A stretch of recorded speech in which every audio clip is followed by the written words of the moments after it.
ہو سکتا ہے وہ اللہ کے دین کے بارے میں کچھ سوچ رہا ہو یا وہ کوئی حرام کاری کی تدبیر بنا رہا ہو، نہیں سمجھا جا سکتا ہے، اللہ ہی جانتا ہے۔ رب کہتا ہے وَلَقَدْ خَلَقْنَا الْإِنسَانَ وَنَعْلَمُ مَا تُوَسْوِسُ بِهِ نَفْسُهُ، ہم نے انسان کو پیدا کیا ہے اور ہم جانتے ہیں کہ اس کے دل میں کیا کیا خیالات آتے ہیں، اس کے جی میں کیا کیا وسوسے آتے ہیں، کہ اللہ کے سوا تو کوئی نہیں جانتا نا، اللہ ہی جانتا ہے، اللہ ہی جانتا ہے کہ کیا خیال یہ اپنے دل میں لا رہا ہے، دماغ میں کیا کیا تانے بانے بنا رہا ہے۔ فرمایا فَلْيَحْفَظِ الرَّأْسَ، اپنے سر کی حفاظت کرنی چاہیے، اس دماغ کی حفاظت کریں، غلط باتیں سوچنے سے اور بری باتیں سوچنے سے دماغ کو محفوظ رکھیں، برے خیالات لانے سے دماغ کو محفوظ رکھیں، گندے خیالات لانے سے دماغ کو محفوظ رکھیں، دماغ کو ایسی باتیں سوچنے سے بھی محفوظ رکھیں جو کسی کے لیے نقصان دینے والی ہو۔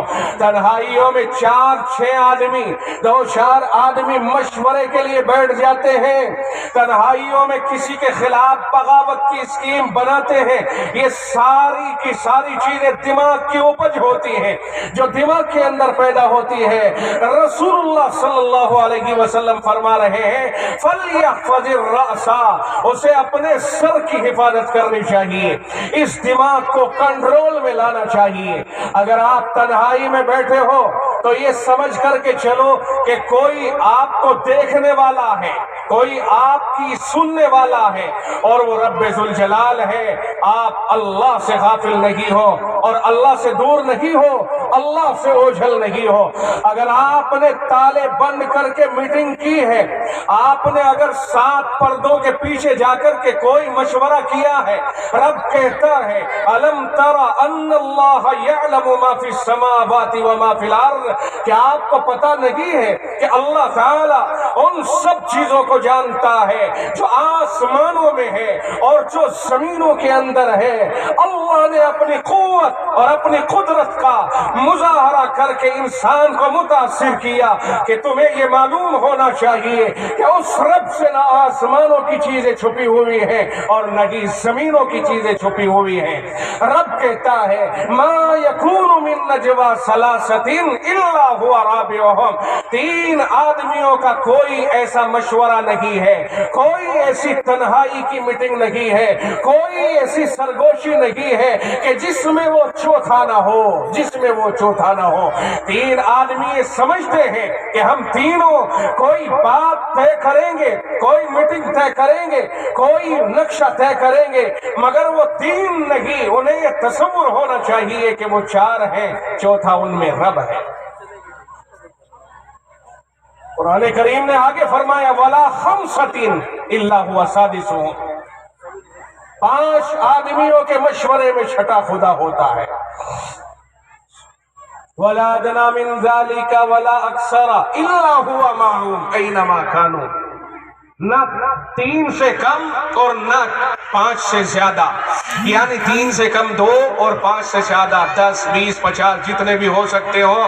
فرمایا ہر ایک مجلس میں خدا ہوتا ہے، یعنی وہ خدا اس مجلس کو اٹینڈ کر رہا ہوتا ہے، اس مجلس کی ساری کیفیتوں کے اوپر وہ مطلع ہوتا ہے۔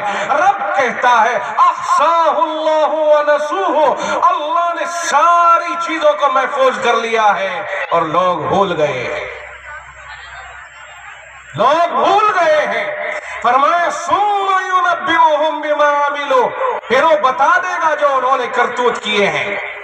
ثم ينبئهم بما عملوا، اور تنہائیوں میں گفتگو کرنے والے اور سرگوشیاں کرنے والے اور کسی کے خلاف اسکیم بنانے والے سمجھ لیں اچھی طرح سے، رب کہتا ہے کہ وہ کسی سے، وہ کوئی اس سے چھپا ہوا نہیں ہے۔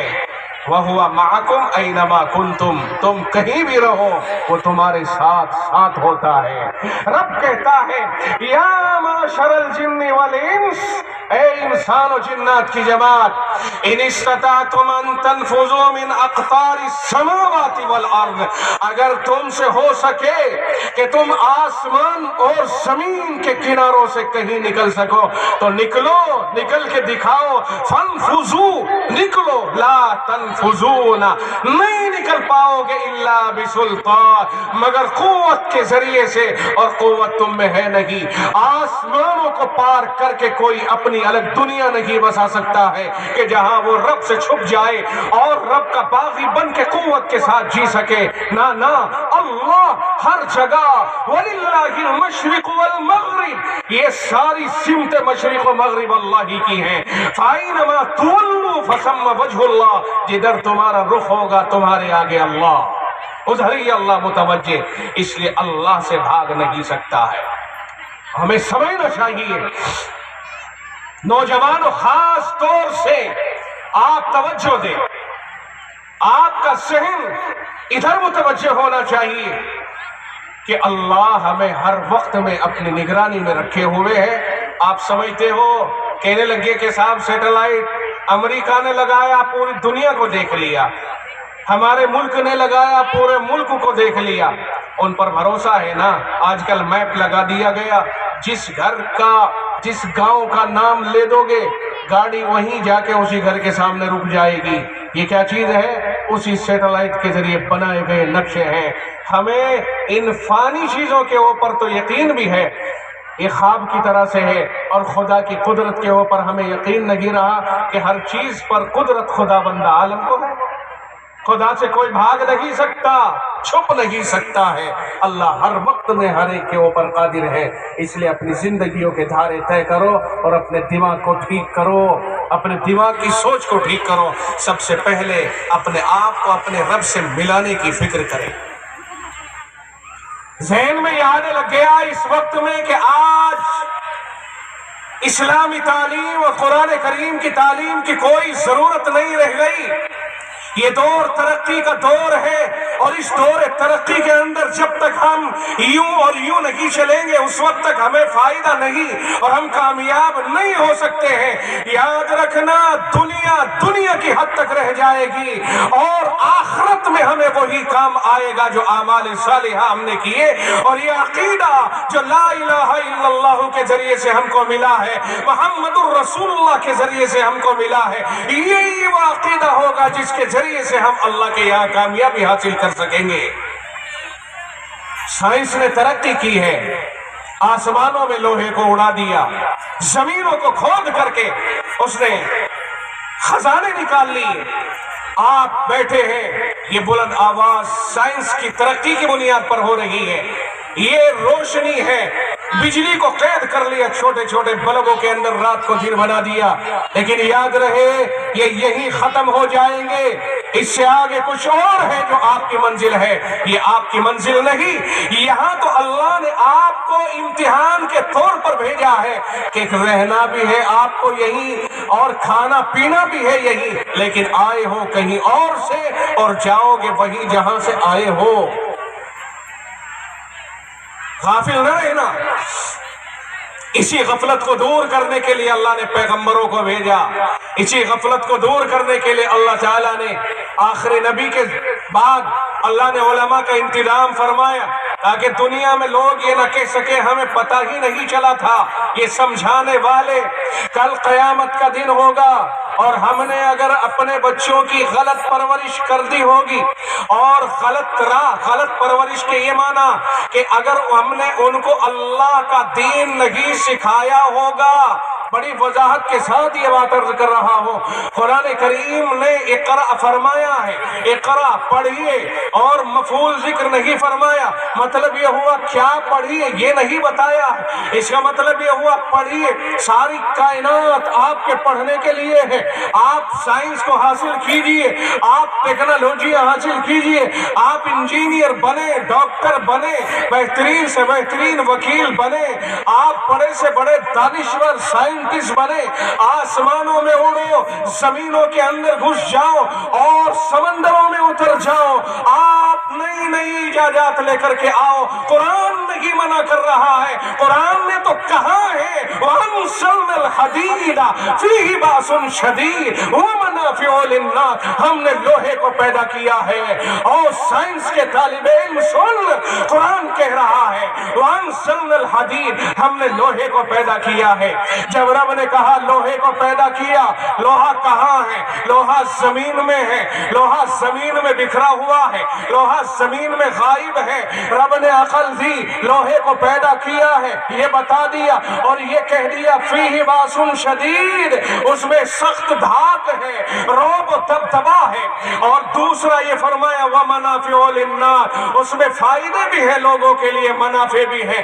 او بھائی، جب یہ دو باتیں رب نے کہی اور انسان کو عقل عنایت فرمائی تو عقل کے اندر تحریک پیدا ہوئی۔ جب خدا یہ کہتا ہے ہم نے لوہے کو پیدا کیا ہے تو پہلے ہم یہ ڈھونڈے کہ وہ لوہا کہاں ہے۔ رب نے دماغ میں ڈالا کہ لوہا زمین میں ہے، انسان نے زمین کو کرید کے دیکھا، لوہا مل گیا، اس کو ترتیب دیا، مختلف مراحل سے گزار کے اس نے اس کو پکا دیا اور بہتر سے بہتر فولاد تیار کر لیا۔ پھر اللہ نے فرما دیا دھاک اور دبدبا بھی ہے اور فائدے بھی ہیں۔ جب اس نے کہا دھاک بھی ہے، انسان کے دماغ میں ڈال دیا کہ یہ دھاک اور دبدبا لوہے کے ذریعے کیسے ہوگا، تو اس نے تلواریں بنا ڈالی، اس نے توپ بنا ڈالی، اس نے بڑے بڑے ٹینک بنا ڈالے، اس کے ذریعے دبدبا قائم کر لیا۔ اور جب کہا منافع للناس، اس کے ذریعے لوہے کے فائدے بھی ہیں، لوگوں کو فائدے بھی ہیں، تو اس نے فائدے کی طرف ذہن چلایا تو اس کے ذریعے مشینیں بنا ڈالی، ٹرینیں چلا دی، پٹریاں بچھا دی، مائک بنا دیا، یہ طرح طرح کی لوہے کی چیزیں بنا ڈالی۔ رب نے اشارے دیے، قرآن کریم میں ہر چیز ہے، سائنس کے علوم بھی ہے، ترقی کرنے والا چاہیے۔ اور خوب سمجھ لو، اگر کوئی یہ سمجھتا ہے بددماغ کہ سائنس یہودیوں کی ایجاد، سائنس عیسائیوں کی ایجاد ہے، وہ غلطی پر ہے، غلطی پر ہے۔ اس لیے کہ عیسائی مسلمانوں سے پہلے تھے، قرآن سے پہلے تورات تھی، انجیل تھی، یہودی بھی تھے، لیکن قرآن سے پہلے یہ ایجادات نہیں تھی جو قرآن کے بعد میں پیدا ہوئی ہے۔ یہ تمام علوم اسلامی علوم ہیں، غیر اسلامی علوم نہیں ہے۔ مسلمانوں نے سیکھائے اور پھر خود غفلت میں مبتلا ہو گئے، وہ سیکھ کر کے چلے گئے، لیبل اپنا لگایا اور تمہیں ہی بیوقوف بنایا۔ سمجھ لینا اسکول کے بچوں، میں تمہیں بار بار مخاطب بنا رہا ہوں، سمجھ لینا تمہارے پاس ایک نمبر کا ذخیرہ ہے، دنیا میں کوئی ایسا نہیں۔ قرآن کے مقابلے پر کوئی اپنی کتاب سچی لے کر کے آئے، اگر ایک ایک حرف سچا ہونے کا دعویٰ کوئی کر سکتا ہے، وہ صرف آپ ہیں، آپ کے سوا کوئی دوسرا نہیں ہے۔ آپ کے پاس ہر چیز ایک نمبر کی ہے، بلکہ میں تو یہ کہتا ہوں کہ ہمیں یہ عقیدہ اللہ نے دیا ہے کہ تمام کائنات میں تمام پیغمبر جتنے بھی اللہ نے بھیجے ہیں، ہم سب کے اوپر ایمان رکھتے ہیں، کوئی فرق کسی کے اوپر عقیدے کے اعتبار سے نہیں رکھتے ہیں۔ لیکن جناب محمد الرسول اللہ صلی اللہ علیہ وسلم کو ہم سب نبیوں کا سردار مانتے ہیں، اور امت مسلمہ کے پاس جو محمد الرسول اللہ کی ہسٹری ہے وہ سب سے زیادہ مضبوط ہے۔ آپ کی پیدائش سے لے کر کے وفات تک ایک ایک چیز محفوظ ہے، ایک ایک چیز، دنیا میں کوئی ایسا مقتدا نہیں ہے کہ جس کی ایک ایک چیز اس طرح محفوظ ہو جس طرح محمد الرسول اللہ صلی اللہ علیہ وسلم کی زندگی محفوظ ہے۔ اور جتنی شفاف رسول اللہ کی زندگی محفوظ ہے، کسی کی محفوظ نہیں ہے۔ دنیا میں کوئی آپ کو چیلنج نہیں کر سکتا ہے۔ یہ الگ بات ہے کہ دنیا والے آپ کو چھیڑنے کے لیے کچھ کہہ دیں، کبھی کسی ملک سے، کبھی کسی علاقے سے کوئی بات آقا کی شان میں گستاخی کے طور پر آ جائے، وہ لالچی ہوتے ہیں، پیسے ویسے لے کر کے چھیڑ چھاڑ کرتے ہیں، یا ان سے بائی پلان چھیڑ چھاڑ کرائی جاتی ہے، یا وہ سستی شہرت حاصل کرنے کے لیے، راتوں رات شہرت پانے کے لیے اس طرح کی بات کر ڈالتے ہیں۔ در حقیقت یہ بیوقوفی ہے ان لوگوں کی۔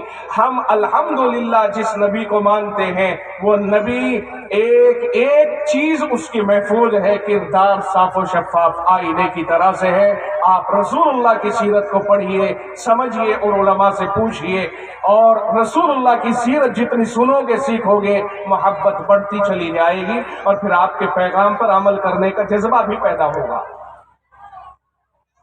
اس لیے کوئی اگر اس طرح کی، اور ایک بات یہی رک کر کے کہتا چلوں کہ اگر کوئی ہمارے موبائل کے اوپر غلط پیغام آیا کرے اسے آگے نہ بڑھایا کریں بلکہ اس کو ڈیلیٹ کر دیا کریں، اس لیے کہ جس گندے ذہن کے اور گستاخ آدمی نے وہ گستاخی کی ہے اس نے تو کر دی بائی پلان، اب ہم جو آگے بڑھا رہے ہیں اس نے جو کی تو وہ تو گستاخ کہلایا، اور ہم نے جو آگے بڑھایا ہم محبت کرنے والے کہلائیں گے۔ ارے اس کی وجہ سے آگ لگتی ہے نا، تو جہاں تک بجھایا جا سکے لگی ہوئی آگ کو بجھانا چاہیے۔ اس لیے اگر کوئی غلط پیغام آپ کے موبائلوں کے اوپر آ رہا ہے اسے فوری طور پر گروپوں کے اندر نہ ڈالیں، اسے آگے نہ بڑھائیں بلکہ اس کو وہیں ڈیلیٹ کر دیں، تاکہ دنیا میں یہ فساد نہ پھیلے اور دنیا میں خرابی عام نہ ہو۔ بات سمجھ رہے کہ میں کیا کہہ رہا ہوں؟ کبھی بھی غلط پیغام کو آگے نہیں بڑھانا چاہیے بلکہ اس کو ختم کرنا چاہیے، مٹانا چاہیے۔ اگر سوشل میڈیا اور یہ میڈیا، الیکٹرانک میڈیا، یہ اپنا کردار مثبت انداز میں شروع کر دیں تو دنیا میں امن و امان پھیلے گا، اور یہی اگر غلط کردار ادا کریں گے تو دنیا میں فساد پھیل رہا ہے۔ فساد کہیں ہوا، جھگڑا ہمت پور میں ہو گیا، کیا ہے یہ سب سوشل میڈیا، یہ الیکٹرانک میڈیا کا ایک کھیل ہے، ننگا ناچ ہے، تو ہمیں اس کا آلائے کار نہیں بننا چاہیے۔ امید ہے کہ میرے احباب جو موبائل چلاتے ہیں وہ اس پیغام کو دوسروں تک بھی پہنچائیں گے، اور انشاءاللہ کوئی اس طرح کا غلط پیغام اگر ویڈیو کی شکل میں یا آڈیو کی شکل میں ہم سن لیں تو اسے فوری طور پر ختم کریں گے، آگے نہیں بڑھائیں گے۔ اس کا خیال رکھنا چاہیے، اللہ تعالی ہماری حفاظت کرے۔ تو میں آپ کو اشارتاً کہا کہ اللہ کا شکر ہے قرآن حکیم ہمارے پاس ہر چیز کا خزانہ لیے ہوئے ہیں، ہر چیز کا خزانہ ہے۔ بات وہاں سے چلی تھی، میں ایک حدیث پاک کے اوپر بول رہا تھا، استحیوا من اللہ تعالی حق الحیا۔ آقا نے فرمایا کہ لوگوں اللہ سے ایسے شرماؤ جیسے شرمانا چاہیے۔ صحابہ نے کہا اللہ کے رسول ہم تو شرماتے ہیں۔ آپ نے فرمایا نہیں، یہ مطلب نہیں ہے، وَلَكِن مَّنِ اسْتَحْيَا مِنَ اللَّهِ تَعَالَى فَلْيَحْفَظِ الرَّأْسَ وَمَا بَعَ۔ فرمایا جو آدمی اللہ سے شرماتا ہے اسے اپنے سر اور سر کے آس پاس کی چیزوں کی حفاظت کرنی چاہیے۔ تو دیکھو سب سے پہلے تو اپنے دماغ اور اپنے عقیدے کو درست کرنا چاہیے۔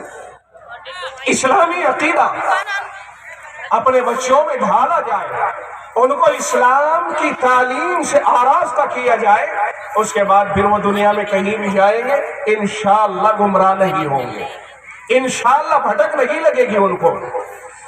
پھر آس پاس میں کان ہے، کانوں کی حفاظت، کانوں سے غلط باتیں نہ سنیں، غیبتیں نہ سنیں، برائیاں نہ سنیں، چغلیاں نہ سنیں۔ اللہ کے نبی علیہ السلام نے فرمایا اذا قلت فی الرجل ما فیہ فقد اکتبتہ، جب کسی آدمی کے بارے میں تم ایسی بات کہو جو بات اس کے اندر پائی جاتی ہے اور وہ یہاں موجود نہیں ہے تو تم نے اس کی غیبت کی۔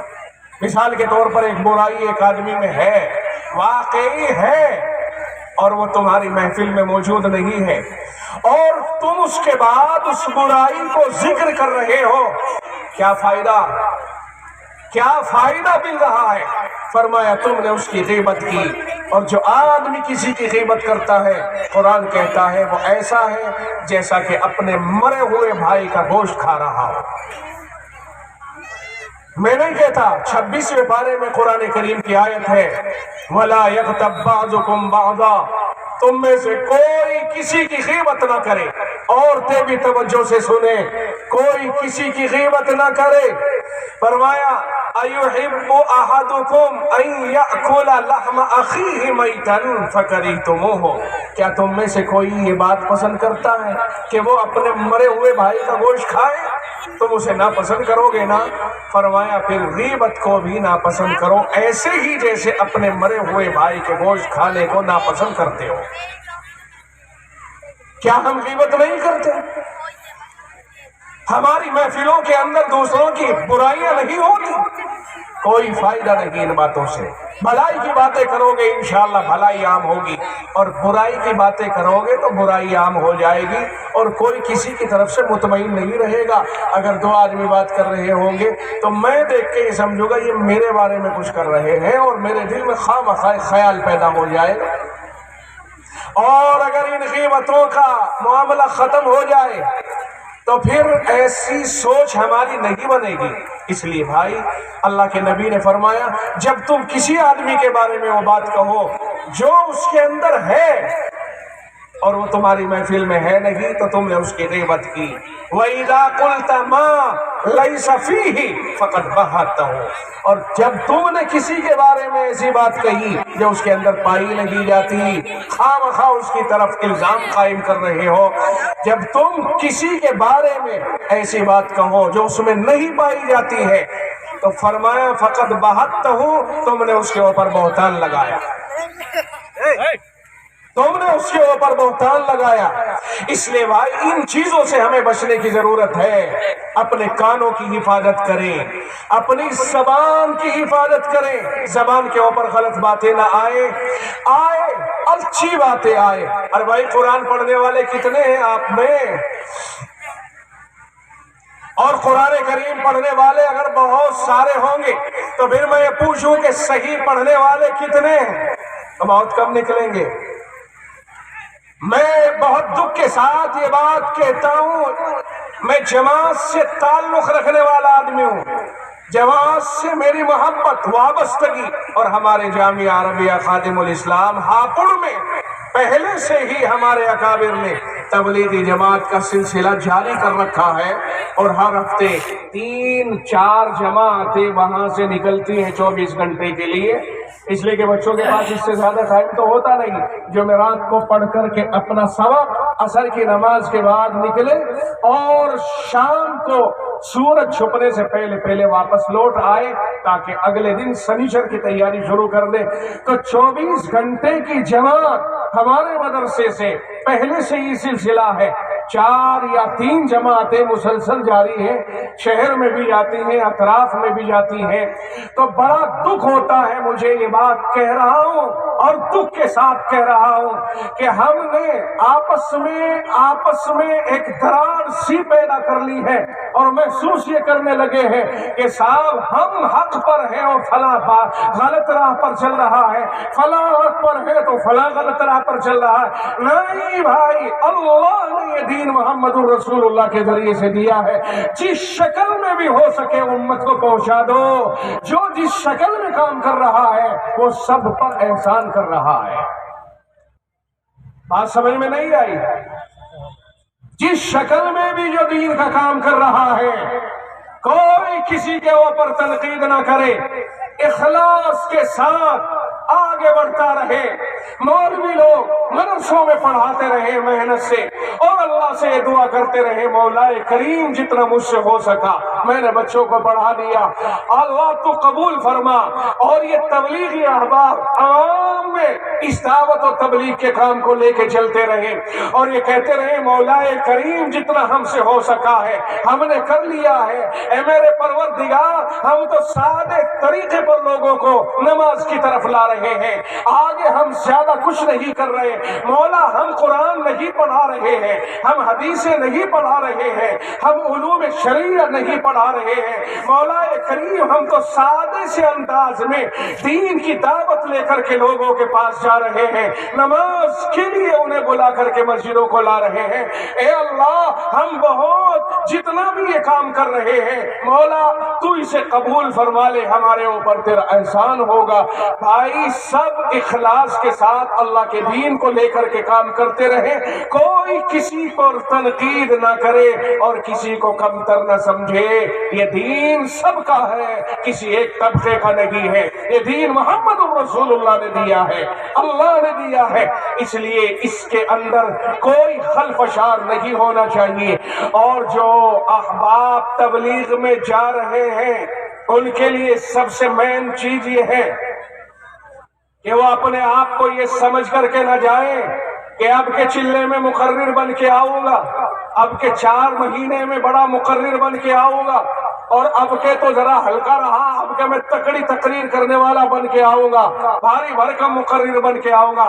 یاد رکھیے آپ مقرر بننے کے لیے نہیں جا رہے ہو، بلکہ نماز سیکھنے کے لیے جا رہے ہو، دین سیکھنے کے لیے جا رہے ہو۔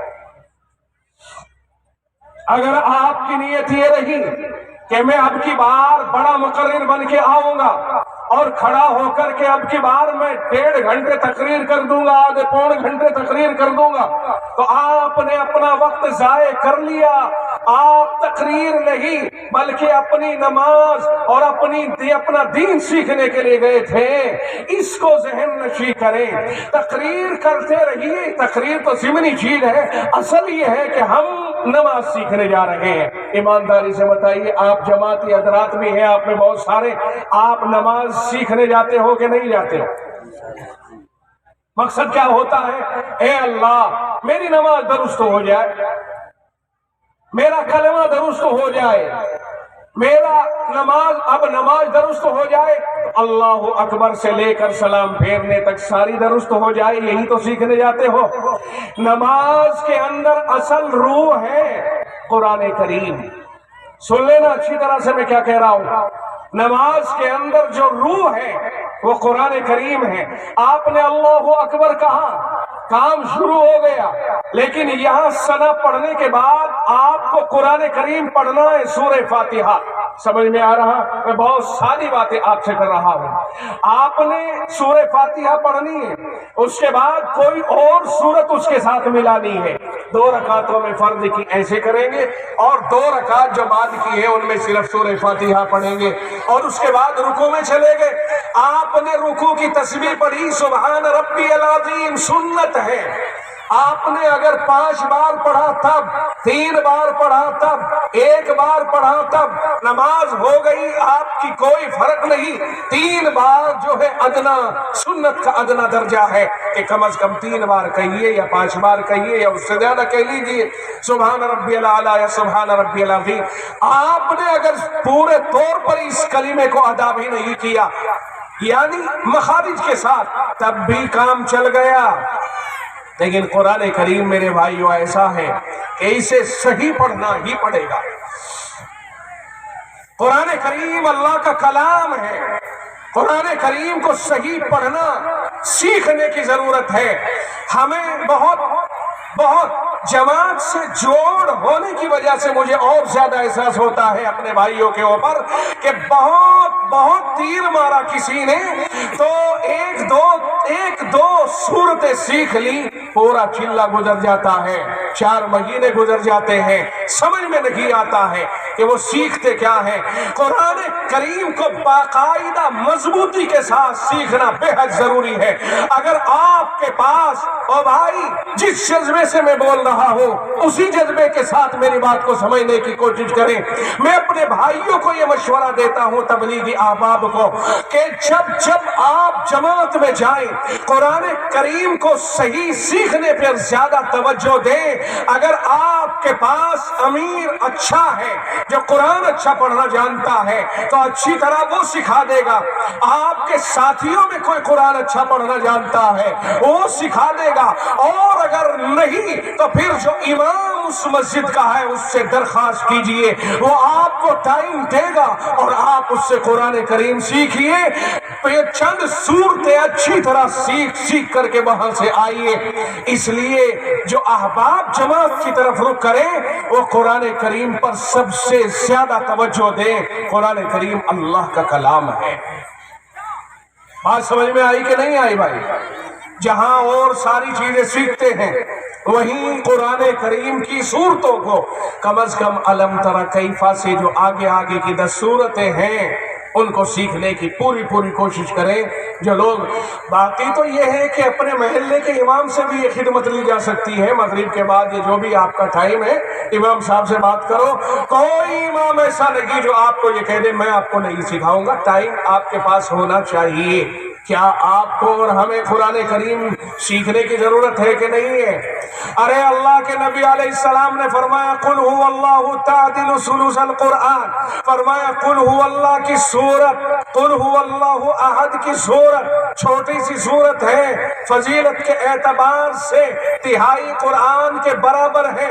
ارے تمہارا باپ یا تمہارا کوئی رشتہ دار، تمہارا گھر کا کوئی فرد یا تمہارے محلے کا کوئی فرد یا امت کا کوئی فرد مسلم اللہ کو پیارا ہو جائے، جاؤ کہیں بھی بیٹھ کر کے ایک دفعہ قل هو اللہ احد کی یہ چھوٹی سی سورت پڑھو اور اللہ سے درخواست کرو بارگاہ رب العزت میں کہ مولا کریم یہ چھوٹی سی سورت میں نے پڑھی ہے، اسے قبول کر کے اس کا ثواب ہمارے فلاں آدمی کو پہنچا دے۔ رب کی قسم فضیلت کے اعتبار سے 1/3 قرآن کے برابر آپ نے اس کو ثواب پہنچا دیا۔ یہ میں نے کی آمنہ کا لخت جگر امام الانبیاء صلی اللہ علیہ وسلم کا ارشاد ہے۔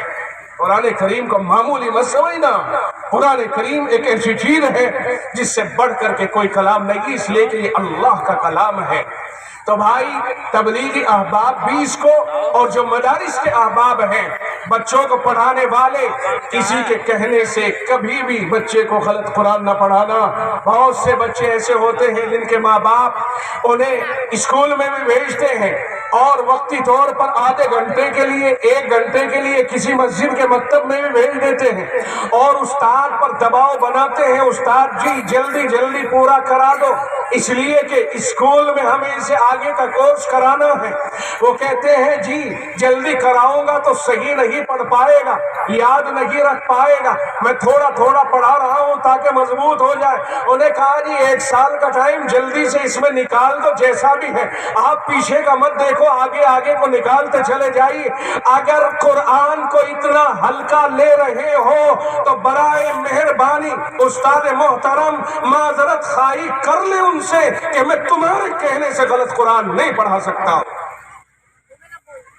جناب رسول اللہ صلی اللہ علیہ وسلم نے فرمایا لا طاعت لمخلوق فی معصیت الخالق، اللہ کی نافرمانی جہاں ہو رہی ہو وہاں کسی کی بات ماننا جائز نہیں ہے۔ قرآن تیرے اور میرے باپ کا کلام نہیں ہے، یہ رب کا کلام ہے اور رب کے کلام کو درست پڑھانے کا حکم ہے۔ غلط پڑھانے کے لیے اگر کوئی کسی کی مانتا ہے استاد جی بھی اللہ کے یہاں پکڑا جائے گا اور چودھری صاحب بھی پکڑا جائے گا۔ تھوڑا پڑھ لو لیکن درست پڑھ لو۔ اس لیے جلدی کوئی نہیں، جلدی تو وہ ہے جہاں اہمیت نہیں سمجھتا ہے، اس کا مطلب اہمیت نہیں سمجھ رہا ہے۔ قرآن سے بڑھ کر کے کون سی چیز ہے؟ میں آپ سے پوچھنا چاہوں گا آپ کے عقیدے کے اعتبار سے، آپ سے اگر میں یہ پوچھتا ہوں کہ ایک کتاب ہندی کی یا اردو کی یا کوئی بھی کتاب وکالت کے کورس کی لکھی ہوئی رکھی ہے، انجینئرنگ کی یا ڈاکٹری کی کتاب رکھی ہوئی ہے، کیا آپ اسے قرآن کے اوپر رکھ دو گے؟ میں آپ سے زبردستی گردن نہیں ہلوا رہا ہوں، آپ سچائی کے ساتھ بتائیے کیا قرآن پر کسی بھی کتاب کو رکھ دو گے؟ سوچو پھر میں نے اشارہ کیا کیا ہے۔ اور قرآن کو کسی بھی کتاب پر رکھنا جائز ہے کہ نہیں؟ کوئی بھی کتاب ہو اس پر قرآن کریم کو رکھنا جائز ہے کہ نہیں ہے؟ اور قرآن کریم پر کسی بھی کتاب کو رکھنا جائز نہیں ہے۔ جب قرآن پر کسی بھی کتاب کو رکھنا جائز نہیں اور قرآن کو سب کتابوں پر رکھنا جائز ہے تو پھر قرآن سے بڑھ کر کے کوئی کتاب نہیں اور قرآن سب سے بڑھ کر کے ہے۔ پھر قرآن کی تعلیم سے بڑھ کر کوئی تعلیم نہیں، قرآن کی تعلیم سب سے بلند و بالا ہے۔ پھر قرآن پڑھنے والے سے بڑھ کر کے کوئی نہیں، قرآن پڑھانے والے سے بڑھ کر کر کے کوئی نہیں. اسی کو آقا فرماتے ہیں خیرکم من تعلم القرآن وعلمہ، تم میں سب سے بہتر وہ ہے جو قرآن کو پڑھے اور پڑھائے. قرآن سے اوپر کسی دوسری چیز کا درجہ ہرگز اپنے دماغ میں مت لے آنا. میں آپ سے یہ پوچھنا چاہتا ہوں، معاشرے کے اندر بہت سارے لوگ ہوتے ہیں، بڑے بڑے پڑھے لکھے ہوتے ہیں، ایک پر ایک پڑھا لکھا ہے، جج ہیں، وکیل ہیں، فاسٹ وکیل ہیں، سپریم کورٹ کے بھی وکیل ہیں، بڑے بڑے ڈاکٹر، آل انڈیا کے ڈاکٹر ہیں. میں آپ سے پوچھوں گا وہ ڈاکٹر بنے کسی کتاب کو پڑھ کے بنے کہ نہیں بنے؟ وکیل بنا تو کچھ پڑھ کر کے بنا کہ نہیں بنا؟ انجینئر بنا تو کچھ پڑھ کے بنا کہ نہیں بنا؟ جس چیز کو وہ پڑھ کر کے بنا ہے اس کو انجینئرنگ کی کتاب کہیں گے، وکالت کی کتاب کہیں گے، ڈاکٹری کی کتاب کہیں گے. ان کتابوں کو جب قرآن پر رکھنا جائز نہیں ہے تو پھر ان کے پڑھے ہوئوں کو حافظ قرآن پر رکھنا کیسے جائز ہوگا؟ آپ ایمانداری سے بتائیے. جب قرآن پر ان کتابوں کو رکھنا جائز نہیں ہے یا قرآن سے ان کتابوں کو افضل سمجھنا جائز نہیں ہے جن کتابوں کو پڑھ کر کے دنیا کے ڈگری ہولڈر تیار ہوئے ہیں، تو پھر قرآن کریم کے پڑھے ہوئے کے اوپر ان کا درجہ کیسے مرتب کیا جا سکتا ہے؟ بھائی ضرورت سب کی ہے لیکن درجہ اپنا اپنا. یہ میں نہیں کہتا، یہ اللہ کے نبی کہتے ہیں. ضرورت ہے ڈاکٹروں کی، ضرورت ہے انجینئروں کی، ہر چیز کی ضرورت ہے، لیکن مقام اور مرتبے کے اعتبار سے قرآن اور قرآن پڑھنے والے سے اونچا درجہ اس کا نہیں ہو سکتا ہے. یہ مقام اللہ نے دیا ہے، انسانوں نے نہیں دیا ہے. اب میں آپ کو ایک بات اور آگے بتاتا ہوں. جمعے کی نماز ہے، توجہ رہے. میں اپنے احباب اور اپنے بھائیوں سے کہتا ہوں توجہ کے ساتھ، جمعے کی نماز کا وقت ہو گیا. آج امام صاحب نہیں آیا لیکن وکیل صاحب ہے. عید کی نماز کا وقت ہو گیا، کسی وجہ سے امام صاحب نہیں آیا لیکن ہمارے جج صاحب چھٹی پر آئے ہوئے ہیں، جج صاحب موجود ہیں. ہم پوچھتے ہیں آگے بڑھو، جمعے کی نماز پڑھاؤ یا عید کی نماز پڑھاؤ، آپ پیچھے کیوں بھاگتے ہو؟ آپ تو بہت بڑے آدمی ہو نا، اس کے لیے تلاش کرتے ہو. اسی حافظ جی، اسی مولوی کو معلوم ہوا یہ مصلح ہے، اس مصلح کے اوپر وہی آئے گا جو اس کا حقدار اور اس کا اہل ہوگا. بات دوسری طرف نکلی. میں چل رہا تھا اس طرف کہ اپنی زبان کی حفاظت کریں. زبان پر اللہ کا کلام لائیے، زبان پر سبحان اللہ لائیے، زبان پر ایک دوسرے کی خیر خواہی کی بات لائیے، زبان پر محبت کے الفاظ لائیے، زبان سے ماں باپ کا احترام کیجئے، زبان سے آپس کاری کو بہتر بنائیے، گزرتے ہوئے سلام کیجئے، زبان سے بڑے چھوٹوں کے ادب کی باتیں کیجئے، احترام کے ساتھ ایک دوسرے سے گفتگو کیجئے. زبان کی حفاظت کریں. زبان پہ گالی ہی چڑھائی جانا بہتر ہے کیا؟ زبان سے ایک دوسرے کو دھتکارنا ہی بہتر ہے کیا؟ زبان سے ایک دوسرے کی غیبتیں کرنا، برا کہنا، چغلیاں کرنا، کیا یہی بہتر ہے؟ نہیں. آقا نے فرمایا جو اللہ سے حیا کرتا ہے اسے سر اور سر کے آس پاس کی چیزوں کی حفاظت کرنی چاہیے، آنکھوں کی حفاظت کرنی چاہیے کہ ان آنکھوں سے ایسی جگہ کو نہ دیکھا جائے جن جگہوں سے اللہ راضی نہ ہوتا ہو. کان، آنکھ، زبان، دماغ، ہر چیز کی حفاظت کریں. آپ کی سمجھ میں چند معروضات آئی کہ نہیں آئی؟ میں نے چند باتیں آپ تک پہنچائی. وقت طویل ہو گیا، حدیث پاک کے الفاظ آگے بھی باقی ہیں، ان کی تشریح کا ٹائم نہیں رہا، مجھے لگتا ہے 1 گھنٹہ ہو چکا ہے. یہ حدیث پاک کے جو آگے الفاظ ہیں ذرا سا ان کا ترجمہ سن لیجئے. آقا نے فرمایا وَلْيَحْفَظِ الْبَطَنَ وَمَا حَوَا، پیٹ اور پیٹ کے آس پاس کی چیزوں کی حفاظت کرے. اب تو فرمایا کہ سر اور سر کے آس پاس کی چیزوں کی حفاظت کریں. آپ نے چند معروضات اس سے متعلق سنی، امید ہے کہ آپ میں سے سب کی سمجھ میں یہ باتیں آئی ہوں گی، اور انشاءاللہ آئندہ ہم اپنے دماغ کو بھی سدھاریں گے اور اپنے کان، آنکھ اور زبان کو بھی.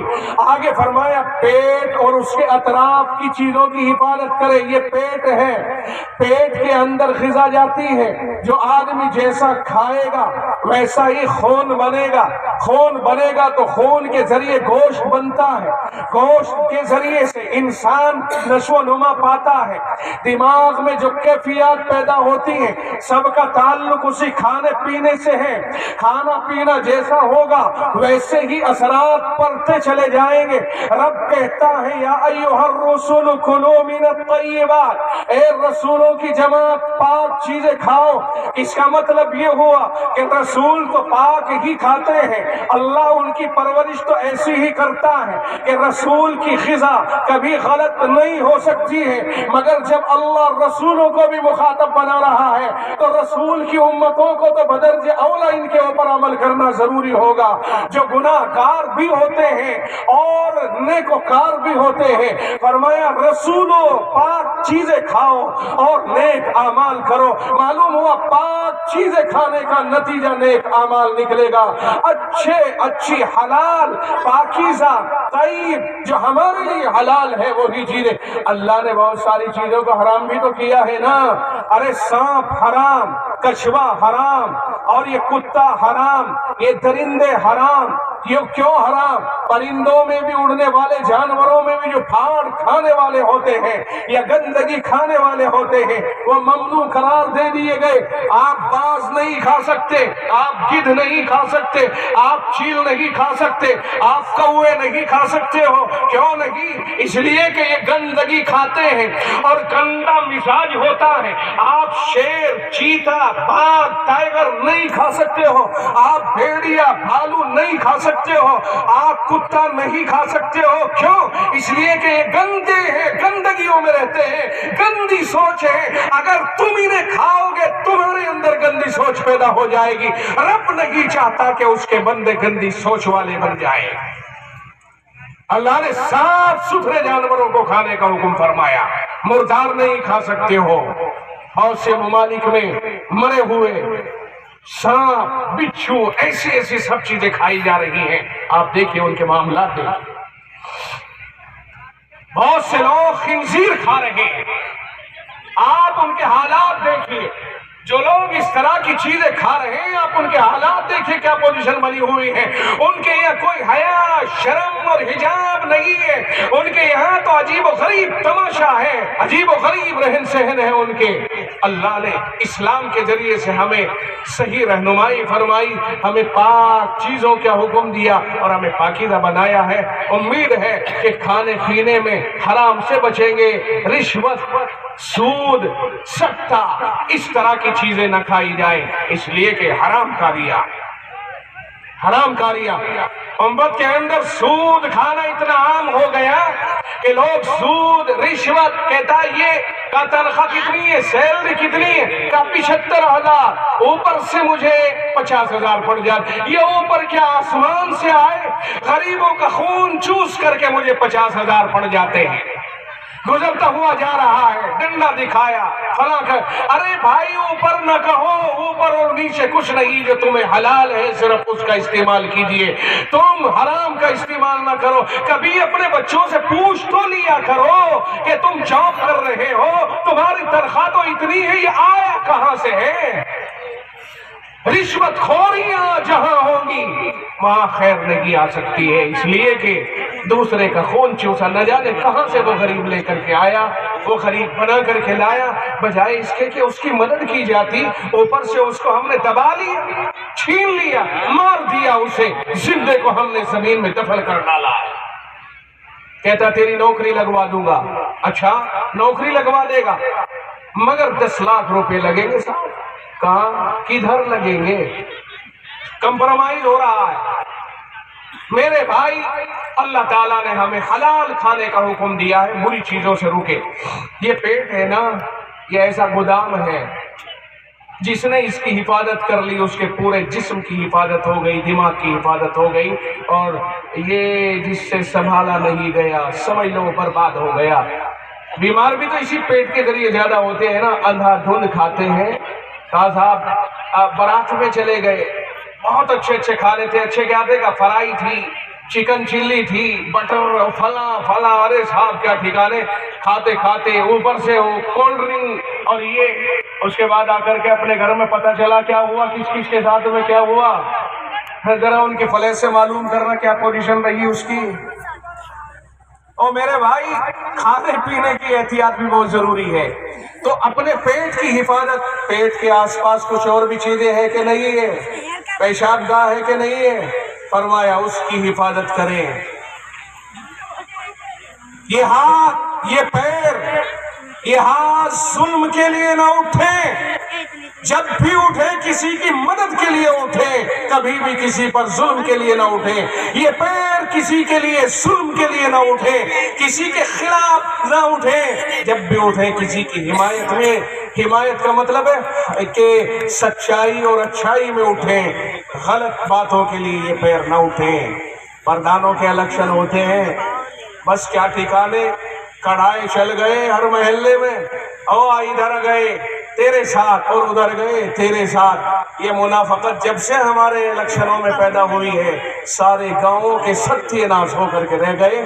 پردھان جی نے اپنا گھر اجاڑ دیا، بے وقوف بنا دیا، جس سے یاد رکھو، جس سے کسی کو بڑی دشمنی نکالنی ہو اسے پردھانی میں کھڑا کر دو، اسے یہ کہہ دو صاحب میں سروے کر لیے، ہر طرف تمہاری آواز ہے، چاروں طرف تمہاری کھیلے ہوئے رکھے تم، تو اس کے بعد یہ بھوت ایسا سوار ہوگا اس کے دماغ میں، تم بٹھانا چاہو گے نہیں بیٹھ سکے گے۔ میں تو ہوئے رکھا، بیچ کھوج کر کے سارا اس میں لگا دے گا، دماغ میں آئے گا جب یوجنا آئے گی 5 کروڑ کی، وہ تیری اور تیرے باپ دادا کی، اس لیے کہ وکاس تو تو نے پیٹوں کا کر دیا۔ جب کڑھائے چلیں گے، کچوریاں کھائی جائیں گی، حلوہ پوری چلے گی، رسگلے چلیں گے، گلاب جامن، وکاس ہو رہا کہ نہیں لوگوں کا؟ اب اس سے نالیاں بنوا لو گے تم؟ کر دیا اس نے جو کرنا تھا۔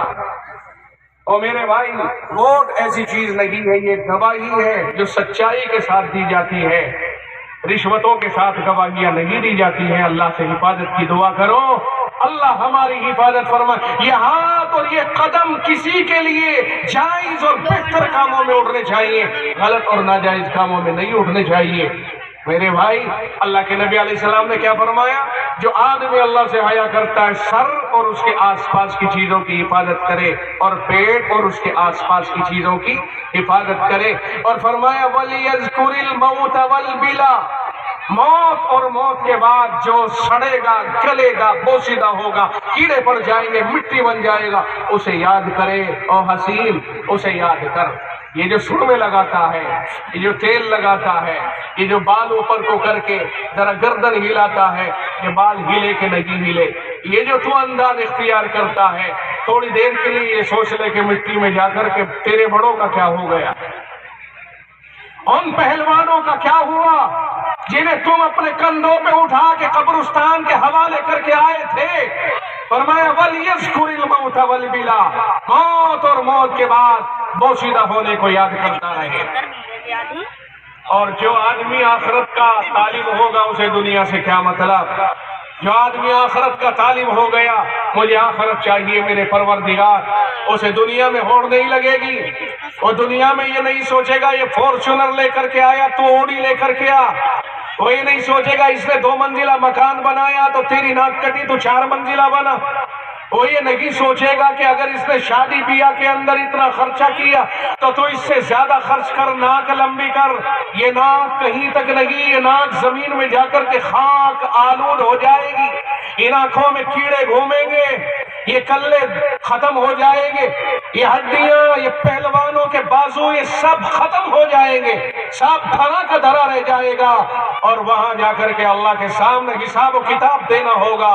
اپنی آخرت کی تیاری جو کرنے لگ گیا اسے دنیا سے کیا مطلب؟ وَمَنْ أَرَادَ الْآخِرَةَ تَرَكَ زِينَةَ الدُّنْيَا، اس نے دنیا کے زیب و زینت کی طرف سے دھیان ہٹا لیا۔ فرمایا فَمَنْ فَعَلَ ذَلِكَ فَقَدْ اسْتَحْيَا مِنَ اللَّهِ تَعَالَى حَقَّ الْحَيَاءِ، جس نے یہ کام کر لیے وہ اللہ سے شرما گیا۔ بات سمجھ میں آ گئی؟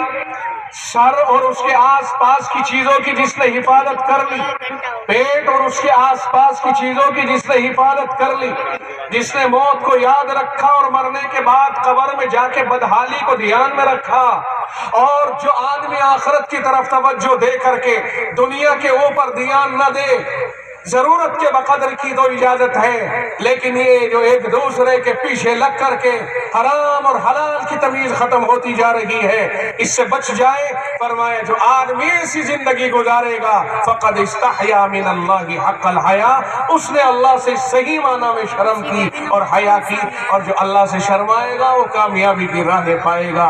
اللہ تعالی عمل کی توفیق مرحمت فرمائے۔ وآخر دعوانا الحمدللہ۔